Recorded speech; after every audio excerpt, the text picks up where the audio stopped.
What's cracking, big dogs? Welcome back to the channel. This is Bunk Bed Breakdowns, BDGE's very own Dynasty show. As you can tell, there are two very special things on the screen. One, actually, it's not very special. Nick wasn't able to join us today because Max tried to mix ammonia and bleach and just got him out of his own apartment. And speaking of new apartments, Mike is in his new digs like Stefan. Man moved. He is living the good life. Mike, how you doing right now, man? Doing good, man. Weekend was a fucking grind. Took like 2 days to move because my girlfriend's moving her place and I was moving my place. But we basically I think we started moving from my place Saturday at like 8 a.m. Came over here, unpacked all her shit. Then as the movers were moving, we're unpacking my shit, got the setup going. So yeah, man, it's good. Now I got some fucking natural sunlight instead of my previous place where I was in the den in a hole somewhere. So this is all good. Yeah, I was It's telling all Mike. groovy. I was telling Mike before this, I'm looking at a wall behind me right now, so I don't have any type of natural sunlight. I got a lamp just blaring yellow light into my face right now. So, but today's episode, we're going to be looking at the ADP changes from May to June through our Discord. So if you want to join our Discord channel, it has been closed, but you can join through Patreon. I believe it's $9.99 a month. You will have access to not only the Patreon, where it's Nick, myself, Mike, Snacks, Animal, Scott, and a lot of other people that are just patrons answering and interacting with each other on that page, as well as access to the Discord League. And there's also, I think, a $45 tier where you are added to a private chat within Discord with Mike, Nick, and myself, where we will answer all of your Dynasty questions, any other type of questions that you got. I'm only 21 years old, so I don't have any life advice for you, but Mike probably does because he just moved into a fucking ballin'-ass apartment. But if you want to do that, go for it. If you want to buy the draft guide, if you haven't already, I believe there's the link above, the bigdogsdraftguide.com/MKF. You have to deposit $10, put in promo code BDGE. You have to play a contest, and the contest has to play out. So this is coming out Wednesday. If you join some ping pong or some video game contest and it plays at the following day, it plays Thursday, you won't have access till Friday. You'll get it the day following the day that the game is actually played out. So Nick will get you the access the following day around 2 p.m. Eastern time. And look, you have to be a first-time user. So if you already have an MKF account, you will not get the promo. So you have to be a first-time user. And you know what? Look, man, if you can't get it, if you're in a state where it's not legal, I promise you this: you should still get the guide because it will be 100% worth your money. The amount of hours that Noah, Nick, and myself have put into it in the formation stages, and now in the updating stages with the ADP, the redraft, you got everything in there. So it's 100% worth the bang for your buck. I promise you. Just get it. Yeah, it's one of the best values you can get this entire offseason. Speaking of values, we're going to hit the intro and get into some more of them.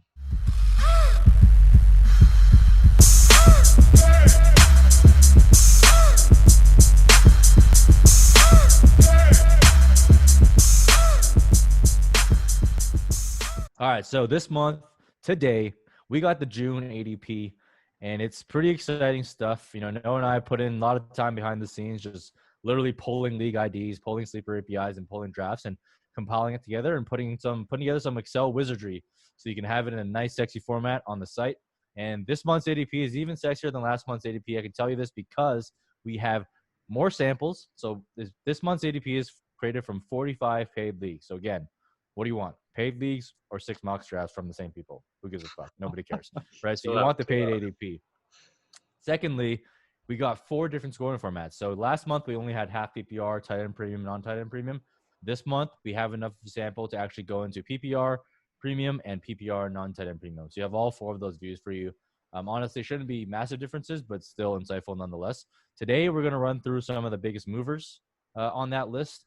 Especially ones that Noah and I found interesting. Sometimes you'll see we'll say something and people always ask us hey, do you guys actually impact the ADP? And I think you'll see, it definitely has some influence because hopefully you guys are following us. Hopefully you guys are watching us. Hopefully you guys believe what we say, or if you don't, at least call us out in the comments like you guys always do. Noah's hair. We're gonna start off. We're gonna start off here with Drew Breezy. Drew Breezy. He was going at 85th overall in May, and he took a bit of a tumble in June to 95th overall. So 10 spots, almost a full round, and he went from QB 24 to QB 26.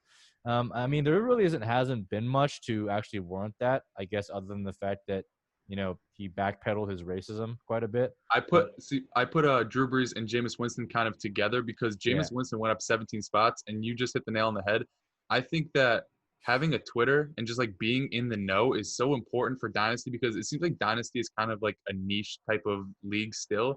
And having a Twitter, just getting out ahead of things, you can see a guy like Drew Brees is going to fall around. Jameis Winston is going to go up because of the comments that Drew Brees made. It's just everything is like so prevalent on social media now that like one small slip up by Drew Brees and then he goes back on whatever happened. His ADP is going to change, and we saw that this month. He dropped almost a full round, and Jameis went up almost a round and a half because of it. yeah. I mean, that's a great combo. Like I've been drafting Jameis even before he got signed by the Saints. I was drafting him, not because I think he's some like stellar football player by any means, but You don't think he's so, still Mike? young. He's still young, right? Like, and he put up 5,000 yards. Like, no matter how bad he thinks someone is, like, it's hard to put up 5,000 yards in the NFL. Now you got to throw 30 interceptions to do it. It's probably not good for your team, but from a fantasy perspective, he's still relevant. He's still young. That's the only thing. I feel like he still has a lot of room to grow, a lot of room to learn. So, I have a lot of Jameis Winston just because of how cheap he was going when he was a free agent. And I think Noah does too. I mean, both of us kind of like said that was a good target going late. So that's like a cool pairing to have. Like he might stay in New Orleans. Maybe he learns from Drew Brees, the most accurate quarterback of all time, or maybe he doesn't. But at those prices, I feel like the juice is definitely worth the squeeze there. Yeah, along with like the comments that were made on social media by Drew Brees, I also think like the ADP was kind of correcting itself. Like people are starting to devalue older quarterbacks a little bit more.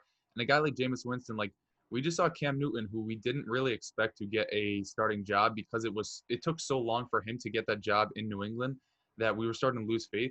Now we see a guy like Jameis Winston who has proven to be a decent enough quarterback in the past, despite all his turnover issues. That after next year, I think that Cam Newton signing, despite all the unknown about his health, inspires confidence that if Jameis Winston isn't going to stick around in New Orleans, there's going to be a new home for him. And as we know, if he gets like a deal longer than 1 year, he's going to be a very good dynasty asset for you. Yeah, we all know Taysom Hill ain't it, except for Taysom Hill truthers, I guess. But those people don't know anything about life, so you can definitely pass on their advice. Second coming along here is Snacks' boy, DJ Danny Dimes.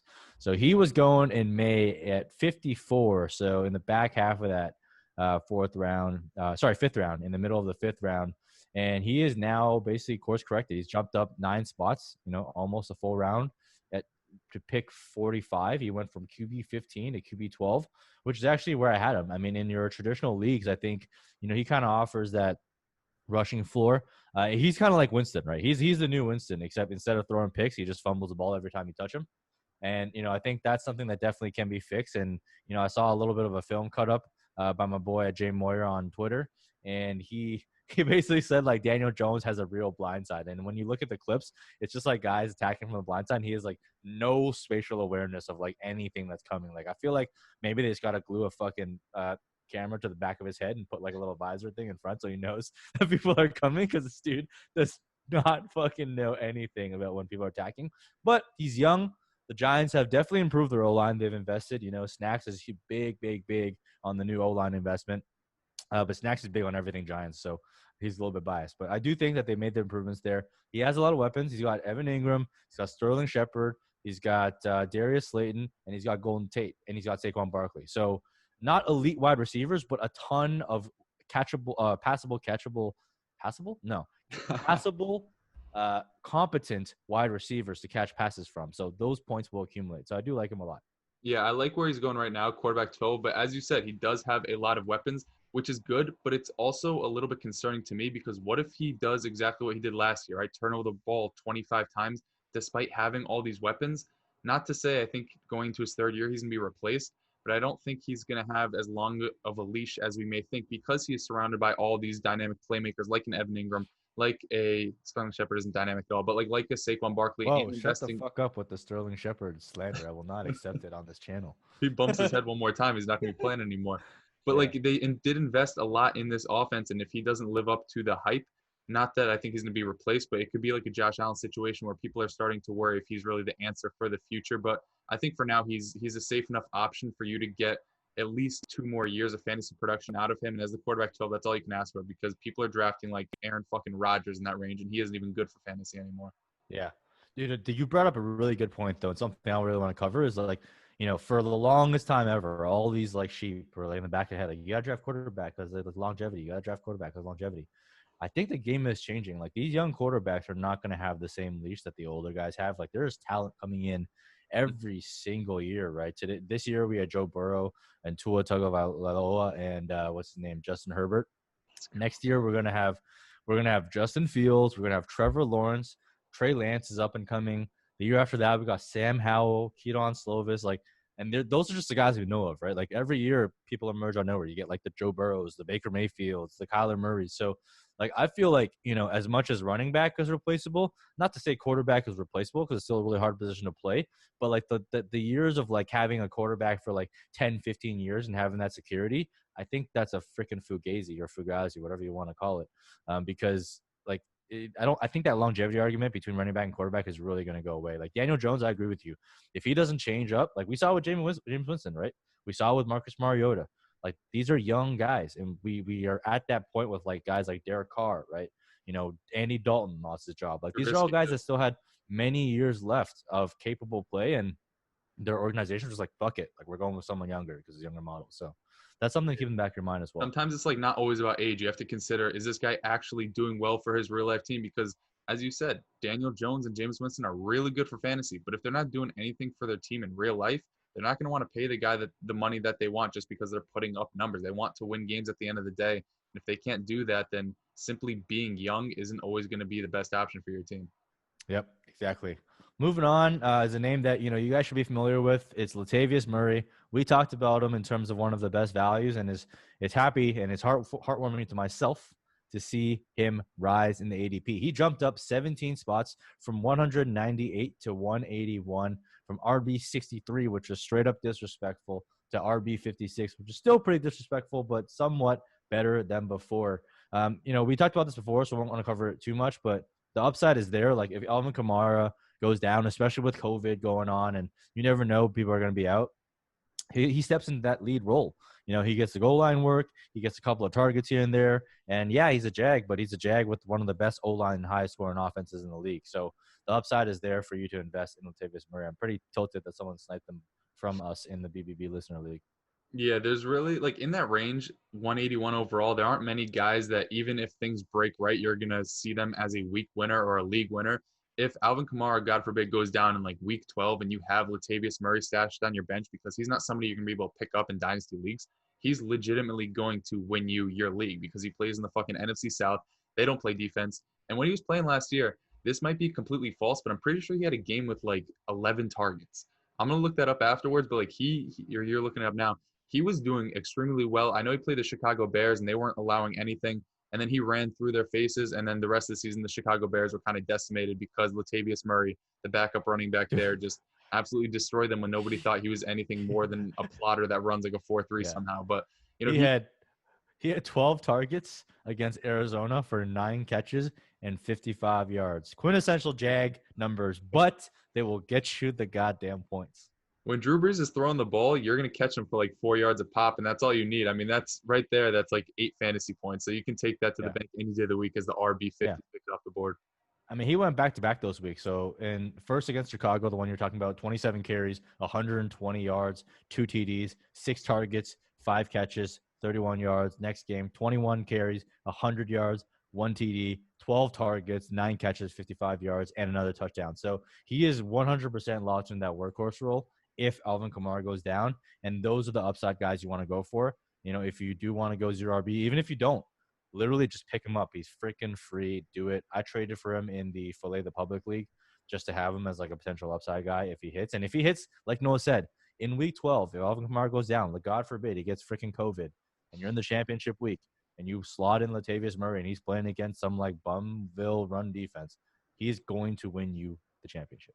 Another thing I will say too is if you're building, you're planning to make a rebuilding team through the startup draft and you're around 14, 15, 16, and he's on the board and the Alvin Kamara owner doesn't have him, pick him up. Like you don't have to only draft guys that are 25 and younger, 23 and younger, whatever. Although he's 30 years old, in season, I'd bet that if anything happens to Alvin Kamara, you could trade him to the Alvin Kamara owner or anybody and win now for a whole hell of a lot more than whoever you would have picked around them. Like a Chase Edmonds or a Nyheim Hines, for example. Like At that point in the season, if you want to invest into Chase Edmonds, you could trade Latavius Murray for Chase Edmonds and like a rookie third and get a lot more return on your investment than if you were just to go out and get a Chase Edmonds at that point in the draft. Easily, easily. And so the other running back I want to cover is Marlon Mack. He tumbled quite a bit. He tumbled as much as Latavius Murray rose. He fell 17 spots from 130 to 147. He fell from RB39 to RB43, which is actually pretty cheap and a price I'd be willing to invest in just because it is COVID. Like, we don't know what's going to happen. And that is one of the top O-lines, in my opinion, probably top three. I think Pro Football Focus had them as number one, but I have them in top three for my offensive line. And like, look, if Jonathan Taylor gets COVID, or like, in the beginning part of the season, as Jonathan Taylor is still trying to pick up the offense, he's going to give you some usable weeks. So I'm surprised that he fell even lower. But I think at these prices, if you're a contender, like, it might be worth, exploring that avenue to see if you can, kind of get some depth at the running back position early on in the season. I'll also say I believe he's a free agent after this year. If he's Yeah. not, then this next take is going to be completely incorrect. But there are so many running backs coming off the books next season. We already see in San Francisco, Raheem Mostert wants to get paid more, which they're probably not going to do. Tevin Coleman kind of sucks. Jerick McKinnon's never been good. Like, what if he does land in a San Francisco at the age of 25 going into next season? Obviously, that's like a completely ideal situation, but there are so many different landing spots like Jacksonville, like maybe a Minnesota if Dalvin Cook doesn't go back, a Cincinnati with Joe Mixon. Like, there are just so many opportunities next year for a running back to take over a lead job that Marlon Mack has shown he's a decent enough running back to be able to command, a couple $1 million and win out the starting job. So I think as running back 43 off the board, that's a decent enough investment because he is still young. We think he can catch passes. I know Animal definitely hopes he can, or else he's going to be $100 poorer this season. But I think he's a decent enough running back that even if he doesn't do much for you this year, you're looking at an opportunity for him to return a whole bunch of value, at least in next offseason. Yep. Next up, I need to look in the camera for this because I still don't understand what the fuck is going on. Is our boy Allen Robinson, wide receiver, Chicago Bears. If you didn't know that, get the fuck out of here. But in May, he was going at 60th overall. In June, he only jumped up 8 spots at 52nd overall. In May, he was going as wide receiver 20, which is straight up fucking disrespect. And in June, it is still being disrespected at wide receiver 17. Look, I'm proud that you guys have made some moves, but you got to make more moves. This is a locked and loaded wide receiver one, arguably a top 10 dynasty wide receiver in his goddamn prime. You guys got to fucking move on this guy. Like, I have so much Allen Robinson across my portfolio that I don't know if I can get any more, but if I can, I'm going to continue to do it because you guys got to keep drafting him because I'm telling you, this is someone that you want on your team. I think Noah has him higher than OBJ. I think I'm going to probably get there pretty soon. I think I do have him there. I just need to update if I haven't done so already. But people are drafting like who's getting drafted ahead of him right Calvin now? Ridley. Yeah, you're drafting Calvin Ridley ahead of him. People are drafting like Kenny Golladay, who scored a shitload of TDs. Look, I get it. I get you like Kenny Golladay, but they're basically the same age. And one guy is just producing at an elite level without TDs. So once the TDs bank his way, like let's say he goes in and gets like 10 TDs, you're looking at a potential like top 3 like wide receiver. He has the ability to challenge for that top spot because he has a dominant market share. And that's exactly what you want. Like, he's the only weapon there. Like, I get people like Anthony Miller, and look, I like Anthony Miller too, but there's one guy that's getting funneled all the targets. He's healthy. He's elite. Great profile. He's been the wide receiver 1 overall before, and he can do it again. So just stop the disrespect on Allen Robinson. I Please. think at this point, Anthony Miller doesn't even really like Anthony Miller. Like, it's the complete Allen Robinson show in Chicago. The guy sees like 150 targets. I think it was like 155 last year, which is easily like within the top 10. He's just dominant, as Mike said. I think he's going to be 27 heading into this year. But who the fuck cares? Julio Jones is like 32, putting up wide receiver 1 numbers year after year after year. Imagine fading Julio Jones. Obviously, Allen Robinson isn't as good as Julio Jones is. But imagine fading Julio Jones 5 years ago because you thought he was old. And then for those 5 years you had faded him for, he just puts up wide receiver 1 after wide receiver 1 after wide receiver 1 season. And he's still being picked within the top 20 wide receivers in Dynasty. So his value hasn't even fallen off that much. Allen Robinson has a ways to go before he reaches Julio Jones's age. He is in the best situation of his career because both quarterbacks in Chicago right now are probably on par or better than what Blake Bortles was. And whichever one they decide to go with will probably be the better one because I don't see them wanting to start whoever's worse of the two. So whatever happens in Chicago this year, Allen Robinson is going to be the guy. He's going to be a top 12 guy for this season and hopefully the future if they do invest heavily into the quarterback position. Yep. There's not much more to say about it. Just get on that and boost that ADP because it just does not make any sense to me that Allen Robinson is going behind like some of the guys that he's going behind because like, I have him in the top 12. Like there's just no way. Like there's no way he should go behind Cortland Sutton. There's no way he should be going behind Julio Jones. Just no way. We It always should not say happen. too, it's like, oh, I don't want to rank this receiver super low because there are so many of them. No, fuck that. Allen Yeah. Robinson deserves to be higher. You can't make that excuse because Allen Robinson is, I think for me, like my wide receiver 10 in Dynasty because there aren't many people that I would much rather have than A-Rob. And I get he's a little bit older than like the Chris Godwins of the world and whatever. But when you can get somebody that is basically locked into 1,200, 1,300 receiving yards, is the main guy in the red zone and just a target hog, like Mike said earlier, like you just can't pass up on that. Yeah, definitely. We just can't say it enough. And every week you guys don't draft them. Every week we're gonna come back and say to continue drafting Allen Robinson. But next up is Nick's man's Terry McLaurin, May ADP 70. Nick put in some work because he jumped a full round, 11 spots in June to pick 59 from wide receiver 26 to wide receiver 20. That is a big, big move. And if you don't know Terry McLaurin, you're probably a new follower because Nick talks about him quite literally every episode, and he messages us every week about how much he loves Terry McLaurin. His love for Terry McLaurin is only rivaled by his obsession with Zendaya. So just to give you some perspective of how much he loves Terry McLaurin, he's someone that I come around on a little bit. And we heard the news today, right? Calvin Hardman blew out his ACL. To be honest, I didn't see Calvin Hardman as a threat anyway, so it doesn't really matter. But I think what that does is it probably bumps his perceived value up a bit. So I wouldn't be surprised at all if his ADP continues to rise a little bit as everyone in the Twitterverse, including Nick, continues to pump him up. Yeah, I put him on here just because I wanted to pay homage to the Don. I mean, he's been working his ass off to get him up the draft boards, and it's been working, right? Almost a full round up and went from a wide receiver 3 to a middling wide receiver 2. So, Nick, great job on that, man. I've come around in Terry McLaurin, and I also think that this is something bigger, obviously bigger than Nick, but like something on Twitter that we see a lot from January to like March is everybody just flaunting their models. Like there's more models on Twitter than your Instagram Explore page during that period of time. Like everybody just thinks that, like, I'm not knocking it because obviously it takes a lot of hard work, but guys like Terry McLaurin don't grade out well in these models because they weren't good in college. But the thing is, he was really, really good in the NFL, and he did it in his rookie year, and he did it in a terrible situation. So I think as not so much like a stigma, but I think as we start to move further and further away from people saying that Terry McLaurin isn't going to be good in the future because he didn't hit certain thresholds, as we start to move further away from that, people start to remember how good of a player he actually was, the situation he's in, and his ADP starts to move to a spot where at least I think is a fair value for him.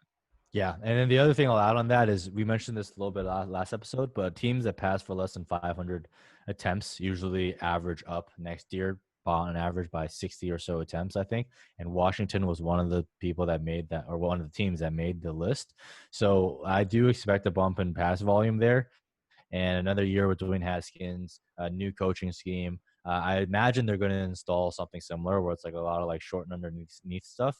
So that'll definitely help in the target and yak department because where Terry McLaurin can definitely excel given the athlete that he is. So I think there's things coming up for Washington. It's a team that I'm kind of like interested in, even though I think Ryan McDowell put out a tweet. Basically, like there's a couple teams where there's one team that's like never had like a top 12 dynasty asset or anything like that, and it was Washington. So maybe Terry McLaurin breaks that mold. What? I don't know if Josh Doxson couldn't do it, if Paul Richardson couldn't do it. I'm not sure Terry McLaurin's been able to do it, but I do think he has the talent to at least 1 year finish as a top 12 type of guy. Yeah, so definitely have some upside there. Next up, who I thought was Nick's man's, but is actually my man's, Calvin Ridley. Someone that, he's been climbing up and up, and I think he's climbed to the point now where I might be just a hold instead of a buy. He jumped from pick 58 to pick 49, so 9 spots. And he went from wide receiver 18 to wide receiver 15, which is kind of about where I have him. So I think that's a fair value where you're kind of paying at value there. He has some upside to be in the top 12 maybe, and then he obviously has some downside as well if things will go break his way. But I think he's moved to a part where I feel like my work is done. I feel like the Twitter hype machine has been driving him up more and more. So hopefully it doesn't go up anymore because if it does, I'm probably out at that price. but I think, it's similar to like the rise of Chris Godwin. I think the rise of Calvin Ridley this offseason has been definitely one to monitor. And I, for one, am really happy that I got in on the earlier stages, whereas right now you can kind of just get in probably at value. Man, I've seen so many tweets where the whole tweet is just Calvin Ridley is this year's Chris Godwin, and then shit like this happens. He moves up almost a full round. And I'm not knocking it. I really like Calvin Ridley. I do have him a lot lower, as we talked about in last show, and opposite of the Allen Robinson argument. It's just because I like some guys more ahead of him. It's not that I think he's a bad receiver, but I do think that he's getting to the point, like you said, where he's starting to become a little bit more overvalued. Like I wrote him up as a player to avoid for redraft this year. I was looking at his ADP. He's like the wide receiver 14 off the board. And that's not to say that I don't think he can hit that peak, but seeing as a lot of his production is based off of touchdown numbers, scoring like 10 and 7 over these past 2 years, never topping 900 receiving yards, and always playing second fiddle to Julio Jones. Like a guy like Chris Godwin last year, we could kind of expect him to have a breakout season because of the new offense there, whatever, and the fact that he checked basically every box. He was a big slot receiver. He had the athleticism. We saw it in college, and he started to grow throughout his career in the NFL. Calvin Ridley has gotten a little bit better from year 1 to year 2. His like per game numbers got a little bit better, but I don't know. I just think that this price for me at least is a little bit too rich for my blood. And there's the wide receiver class and the wide receiver group is way too deep for me to want to invest like an early 5th round pick on a guy who I think I can get similar production out of in like the 6th or 7th round, or just our favorite guy, Devontae Parker or Robert Woods in like the 8th. Yeah. Yeah, exactly. Definitely. He's creeping up to the price point where I'm kind of like maybe I'll take him if there's no one else. Next up, I think this is a good course correction. Like someone that I felt like was being ranked too high, and it's Cooper Kupp. He was going at pick 45, so basically in the 4th round, and now he's fallen a full round to the 5th at pick 56. He went from wide receiver 12, so the last slot in the wide receiver 1 group, to wide receiver 19, so 7 spots. So this is a pretty big fall for Cooper Kupp. And, I think early on, my concern with Cooper Kupp was that we kind of saw a different team through the second half of the season. And if that's more representative of things to come, I'm not sure how involved he will be in the offense. Like, don't get me wrong, I think he's still really, really good, but I don't think he's as versatile as Robert Woods. So Cooper Kupp is a monster in the red zone. But I think Robert Woods is just more versatile in terms of how he can be deployed on the field. And then obviously you got the emergence of Tyler Higbee as well. And so I think this fall is justified. What do you think? Yeah, I know in my rankings I have him very high. I haven't adjusted those in a while, and I think for next week's episode we should do something like debating guys we are very far apart on. He's going to move far down my list. Just looking at what happened to him down the stretch, as you said, Tyler Higbee over those last 5 or 6 games was absolutely dominant. Same with Robert Woods. You look at Cooper Kupp's snap count over those last 5 games, it went from 72% to 28%, back to 92%, and then 61% the final 2 weeks. So if he was anything, it was inconsistent. He scored a touchdown on like basically every game somehow, but the targets just weren't there. What he was seeing in the beginning of the season was not at all what he was seeing at the end volume wise. So, and when you're investing in these guys at around this price range, like a middling to high end wide receiver too, you want somebody that's going to either give you extreme efficiency or extreme volume. And Cooper Kupp is really good in the red zone, as you said, but Tyler Higbee started to blow up in that department of the game. They bring in Cam Akers, who has fresh legs instead of a Todd Gurley. I'm not so sure that the touchdown numbers are going to remain as high as they have been in the past. That's just me projecting, I guess. But he obviously does have that connection with Jared Goff. But then again, he's also like a little bit older than we think he is. He's a free agent after this year. Like there are some question marks that people aren't really bringing up about Cooper Kupp. And I think it's fair that his ADP is falling as these things start to come to light. Yeah, exactly. Next up, Deebo Samuel. We're not going to spend too much time on him. We know why his ADP has fallen at least a little bit, is because of the injury. So some of that's baked in towards the end of June.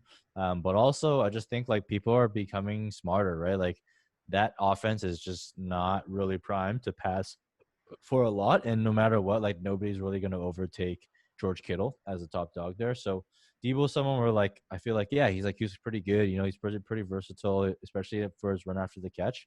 But I just think like he was someone that was going a little bit too high for my taste, and now that he's going for in pick 74 from pick 63 in May, I think he's probably more in my price range. And if you're playing Dynasty, like yeah, he's hurt, but if you're playing the long game, like I feel like that's a minor hit to take. Yeah, it's a good buying opportunity if you're not planning to win this year. for some reason I thought his injury was like 4 to 6 weeks, and then I saw 10 to 12, and then I've seen like 14 to 16. So I don't know what the hell's going on with this guy. He's like a modern day Dennis Pitta. He just keeps getting hurt. I'm pretty sure he broke his leg in half in college in 1 year, and that's when Brian Edwards started to step forward. So I'm not sure if I'm going to call him injury prone because I get upset when people say that about Keenan Allen. But another interesting thing is I saw that Brandon Ayuk's ADP also fell this past month, which we'll talk about later with the rookie wide receivers. But to me, at least, like if you see Deebo Samuel go down and he's probably going to be put on the pup or something like that, you would expect the first round receiver that they just took to jump up a round or two, especially when his ADP was a little bit more suppressed. But his ADP dropped, and I think as we'll get to it later, that says a lot about how people are feeling about rookie wide receivers right now. Yep, exactly. And one other big riser we're going to cover here in the wide receiver group is Mecole Hardman. He This jumped fucking guy. almost 2 rounds. He went from pick 139 to pick 119, wide receiver 51 to wide receiver 43.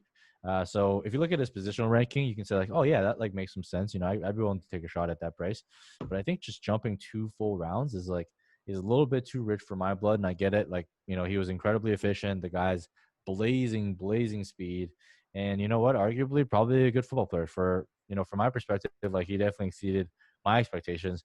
But I think, you know, some of the hype is coming from the fact that like, oh, like, you know, he was a little bit of a roller coaster too, right? Because in the offseason, people thought Sammy Watkins was gone. People thought Demarcus Robinson was gone. Kansas City brought both of those players back. And then like when I get engaged with people on Twitter, like, hey, like, why do you guys like Mecole Hardman? They're like, well, you know, Sammy might leave. You know, Demarcus Robinson might leave, and then, you know, like Travis Kelce is like a free agent next year. I'm like, dude, like if you need 3 people to leave before you to become a relevant fantasy asset, like that is not the type of asset that I want to invest Yeah, we're going to keep this short because the narrative is basically based around what people do on Twitter about Mecole Hardman. But all I'll say is there's a reason why he only saw 41 targets in his rookie year. Like he was really good on those targets, but I don't see him ever being a Tyreek Hill, somebody who's going to see 100 plus targets just because Tyreek Hill is Tyreek Hill and Mecole Hardman is Mecole Hardman. That's just how I'll put it. We'll get it more into it in the narrative, which you'll see tomorrow on the Bunk Bed Breakdown channel, exclusively on there. Just a quick plug. And I'll just leave it at that because we're going to start yelling when that happens. Yeah. Next up, my boy, N'Keal Harry. Not sure why he fell. He went from 93 to 109 overall, so drop of more than a round, from wide receiver 39 to wide receiver 44. It's really puzzling to me because, like, I mean, there hasn't really been any news on that front. I think it just probably speaks to what Noah said, is like people are just like overvaluing, you know, running backs in that range. So I feel like there's a lot of good wide receiver value here. I'm still copping the buy button. I think he's actually a pretty good fit for Cam. And Cam is a pretty good fit for New England in terms of just the way that he operates. Like Cam is really good in the short to intermediate, not so good on the deep balls. And N'Keal Harry is a run after the catch type guy. And Cam is not scared to throw into traffic. And that's what you're going to have to do with Harry because he's not an elite separator. He wins in the same way that like Des Bryant wins, through his athleticism and being able to win in contested catch situations. Like he's not he's not an elite route runner. You're not going to see like videos of him like shirtless videos with the helmet on, just like breaking ankles. That's really not his game. But I do think that Cam coming in does help him. So it's really puzzling for me to see the drop. So I'm definitely willing to buy on this. Did you see the video of him working out with Cam Newton? Yeah. Dude was slow as hell, but I mean, he's probably not trying as hard as out there. I think that when we do this again next month, we'll see N'Keal Harry jump probably like, I don't think it's bold to say like 30 overall spots and like 10 within his position, just because the Cam Newton news was fairly recent. And by the time he was signed, most drafts in June were past the point where N'Keal Harry was already picked. So I do think it'll correct itself. But even if Cam Newton hadn't been signed there, I still think that wide receiver 44 off the board with a guy like Jarrett Stidham, sure, when you think of a guy that's 6'2", 230, you think he's going to be a jump ball deep type of guy, and he does have that in his bag, but what he was really good at Arizona State was just running after the catch. And if you want to build an offense around a young quarterback like Stidham, you want to make it as easy as possible for him. So maybe N'Keal Harry was going to be that guy that they were going to use in an extremely versatile role. Although they had a guy like Julian Edelman at and around the line of scrimmage, maybe N'Keal Harry would step into that role as well. And I think he's just way too much of a talent for him to, like, I don't want to say he's not going to flop, but I think he brings so much to the table that it's going to be hard for him to not find a role in the Patriots offense. Yep. And next, we're just going to grab everyone into one bucket, and it's the top tier rookie wide receivers. So the biggest followers are Jalen Reagor, fell 13 spots. Justin Jefferson fell 7 spots. Henry Ruggs fell 7. And then CeeDee Lamb and Jerry Jeudy basically stay the same, but also fell a couple of spots themselves. And I think this is just like a trend where you see like this is where rookie fever is like really dying down, because people are realizing like, hey, like I don't know if I want to invest really high capital on a rookie wide receiver who probably doesn't really contribute to my team right out the gate. So like you see it across the board. Like if it was just one or two, I'd be like, oh, okay, maybe like something happened, but it's definitely happening across the board. And the Jalen Reagor fall is actually like a little bit surprising to me that he fell that much. He fell like a full round.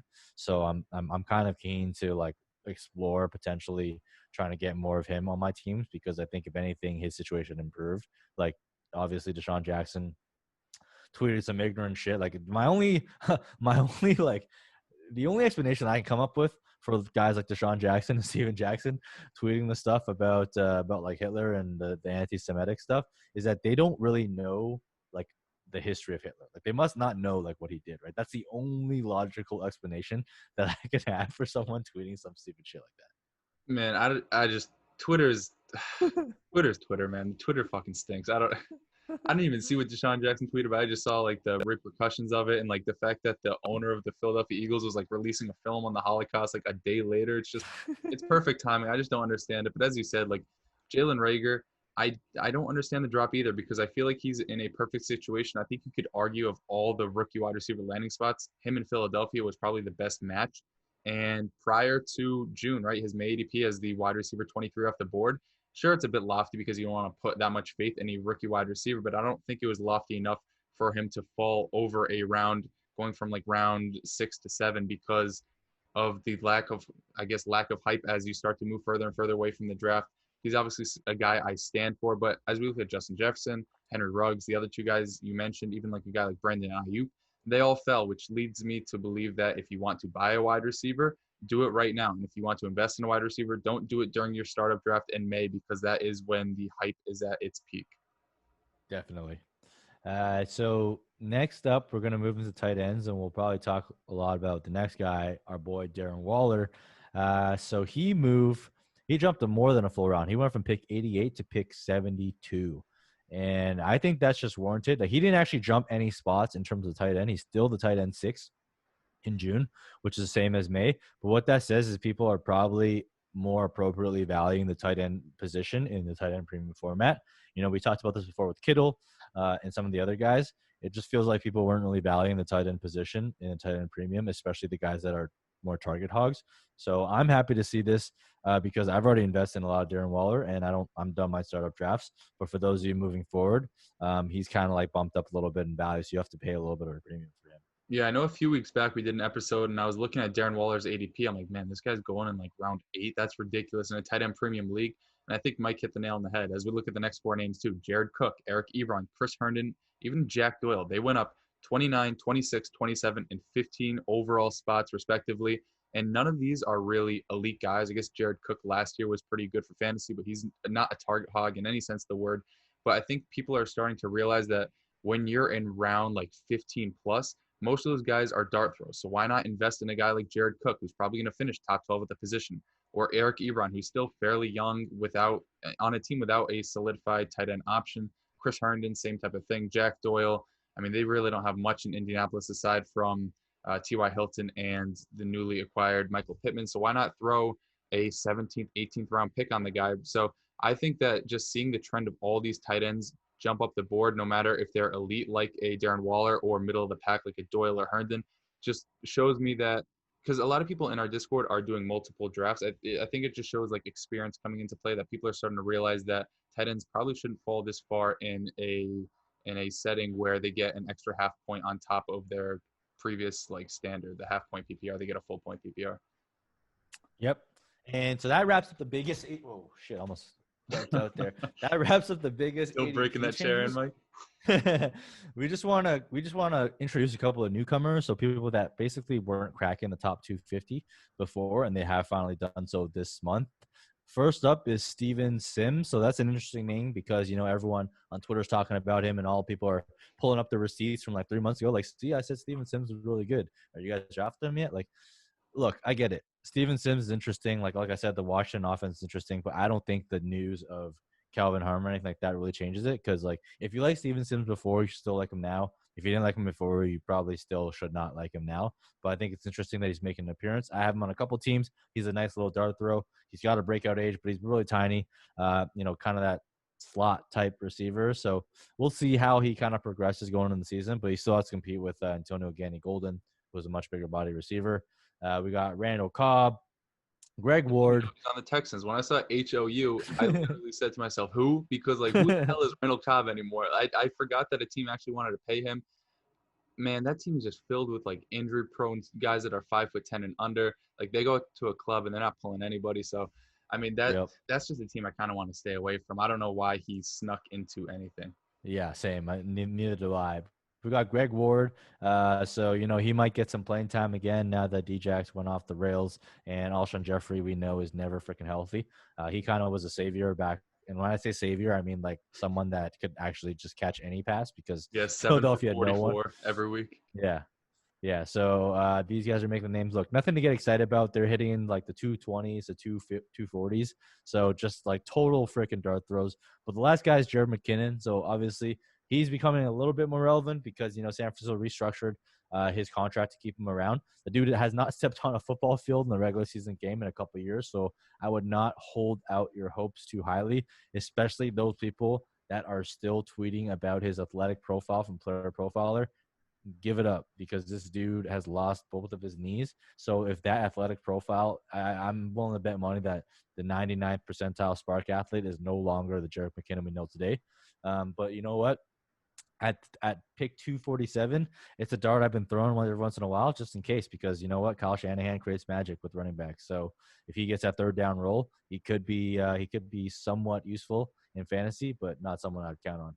Yeah, saying Jerick McKinnon is like an uber athlete is basically saying Andrew Luck still runs a 4.8. Like it's probably not going to happen anymore. I do like what he brought to the table. Like I was looking at his numbers when he was in Minnesota, and I think the last game he played, he had like 12 to 15 targets. It was something ridiculous, something that he probably didn't deserve. But he was a guy who was battling with Matt Asiata early in his career, which just speaks to the struggles that he had early on. Obviously, most guys in a Kyle Shanahan system are going to have pretty easy sledding just because that guy's a mastermind. But as Mike said, like I guess if you want to invest in him in like around 20 plus, it's going to be a good investment because somebody's going to want to pay for him. But if you expect like an RB1 or RB2 finish out of him, I mean, man, you're like 4 years late. Yeah. All right. That wraps up the ADP segment for this week. Hope you guys found it helpful.